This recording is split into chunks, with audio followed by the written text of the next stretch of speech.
તો શેર કરવી છે મકરંદ દવેની એક કવિતા. મકરંદ દવે એવા કવિ કે જે ઋષિત્વની સાથે સાથે કવિત્વ પામ્યા હતા.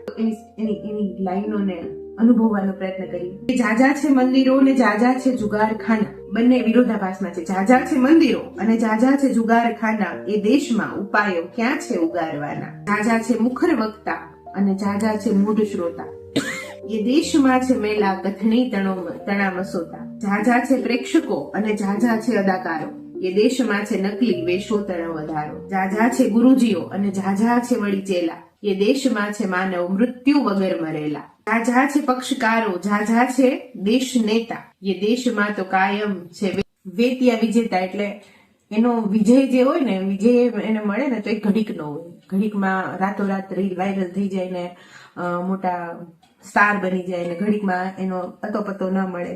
કે એ દેશમાં છે કાયમ વેતિયા વિજેતા. જાજા છે બંધ જાજી હડતાળની બજારો, દર ત્રીજે દિવસે બંધ રાખી દે. જાજા છે બંધ જાજી હડતાળની બજારો, એ દેશમાં હંમેશા હળધૂત છે હજારો. એ સામાન્ય માણસ હોય ને, સાવ ગરીબ, એને સ્વમાનથી જીવવું છે, એને હળધૂત કરવા વાળા સૌથી વધારે હોય. જાજા છે ખાસ દિવસો, જાજા છે ખાસ દિવસો, જાજી વળી રજાઓ, એ દેશમાં ફળે છે સદીઓ તણી સજાઓ. આપણે સરકારી કામ કરાવવું હોય તો વર્ષોના વર્ષો વીતી જાય પણ એ કામ ન થાય, કારણ કે દરેક દિવસ ખાસ અને દરેક ત્રીજા દિવસે રજા.